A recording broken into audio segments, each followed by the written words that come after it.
What if I told you the British didn't bring tea to India? They stole it.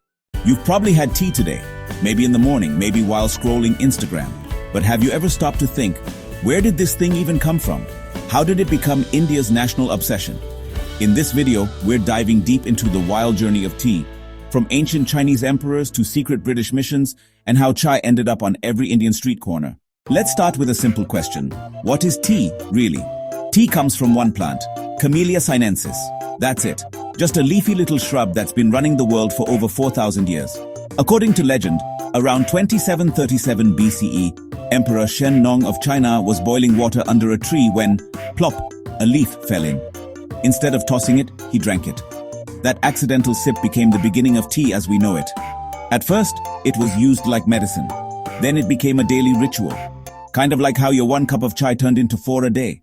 But how did tea end up in India? Now here's where it gets sneaky. By the early 1800s, the British East India Company was addicted to Chinese tea. They were importing it like crazy. But China had the upper hand. So the British had an idea. Why not grow our own tea in India? Turns out India already had wild tea growing, especially in Assam. Indigenous tribes like the Singphos had been drinking it for centuries. In 1823, a Scottish guy named Robert Bruce spotted this and thought, gold mine. The British ran with it. They started plantations in Assam and later in Darjeeling.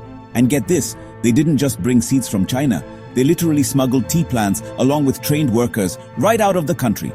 That's how serious they were. By the mid-1800s, British-run tea estates were booming. But here's the twist. Most Indians still weren't drinking it. So how did Indians fall in love with tea? At first, tea was for the elites. The sahibs, the memsahibs. The rest of India, not interested. But during the Great Depression in the 1930s, things changed. The British needed more people to drink tea, so they launched a full-blown marketing campaign. Chai was pushed in factories, railway stations, and street corners. They also made tea cheaper and stronger with a new method called CTC, crush, tear, curl. It made tea bags possible and worked perfectly with milk and sugar, which Indians loved. Add in a little cardamom, a bit of ginger, and boom, masala chai was born. By the 1950s, tea wasn't just a drink anymore. It was an emotion. India went from being a colony that grew tea to the largest consumer of it in the world. But wait, tea in India isn't the same everywhere. India's tea culture is as diverse as its languages. In Assam, they love it bold and malty, perfect for strong masala chai. Darjeeling tea is delicate, floral, sometimes called the champagne of teas. No milk, no sugar, just vibes. Kashmir has its own thing, noon chai. It's pink, salty, and served with dry fruits. Sounds weird? It's amazing. In Mumbai, it's all about the cutting chai. Strong, sweet, half a glass. Basically, the espresso of tea. In South India, you'll find Nilgiri tea, smooth and fragrant. Great with or without milk. And in Sikkim, they've gone fully organic.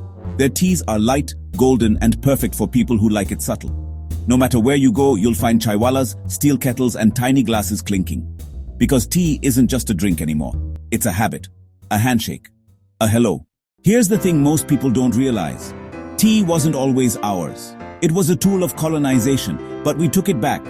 Indians made it our own, turned it into chai, added spices, changed how it's brewed, how it's served, and turned it into home. Whether it's a train station in Bihar or a tech park in Bangalore, chai brings people together. It fuels conversations, cools tempers, and sometimes starts revolutions.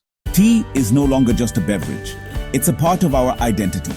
We may fight over cricket teams, languages, and politics, but give anyone a hot cup of chai, and suddenly we're all on the same side.